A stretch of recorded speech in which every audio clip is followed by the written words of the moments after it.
নবীজি বলেছেন খোরাসান থেকে যে মুজাহিদিনরা বের হবেন তাদেরকে কোনো বাহিনী পরাস্ত করতে পারবে না, এমনকি তারা জেরুজালেম পর্যন্ত পৌঁছে ওটাকে জয় করবে।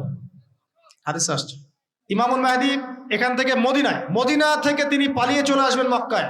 তিনি নেতৃত্ব নিতে চাইবেন না, মানুষ জোর করে তাকে নেতৃত্ব দিবে। হাজার আসওয়াদ এবং মাকাম ইব্রাহিমের মাঝখানে তার হাতে বায়াত নেওয়া হবে। কতজন বায়াত নেবেন? 313 জন। এরপর শাম থেকে একটা বাহিনী তার সাথে যুদ্ধ করতে আসবে। আল্লাহ পাক তাদেরকে মক্কা মদিনার মাঝখানে বাইদা নামক জায়গায় ধসিয়ে দিয়ে দিবে, ধসে যাবে, সব আসতে পারবে না। তারপরে বনু কালব নামে একটা গোত্র থাকবে আরবে, ওই কালবের সাথে ইমাম মাহদী যুদ্ধ হবে, ইমাম মাহদী জয়লাভ করবেন ইনশাআল্লাহ। তারপরে তিনি সারা ওয়ার্ল্ডটাকে আবার রুল করা শুরু করবেন। হাদিসে আসছে তিনি গুনে গুনে গনিমতের মাল দিবেন না, মুষ্টি ভরে ভরে মুসলমানদেরকে দান করবেন ইনশাআল্লাহ। তারপরে বের হবে মাসিহুদ দাজ্জাল মানুষের রূপে।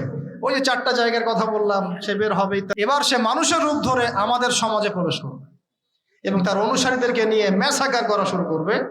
কিন্তু মুসলিমদের মধ্যে একটা বাহিনী শেষ পর্যন্ত তার সাথে যুদ্ধ করতে থাকবে, শেষ পর্যন্ত। লা তুকাতিলুনাল ইয়াহুদ, এমনকি গাছের পিছনে ওরা লুকালেও আল্লাহ নবী বলছেন যে গাছ পাথর কথা বলবে আমার পিছনে আছে, এসো মেরে যাও। সে আসলে আমরা বিশ্ব রুল করব। সে সত্যিকারের মাসিহ নয়। ঈসা ইবনে মারিয়াম আসবেন কিভাবে সেটাও এসেছে।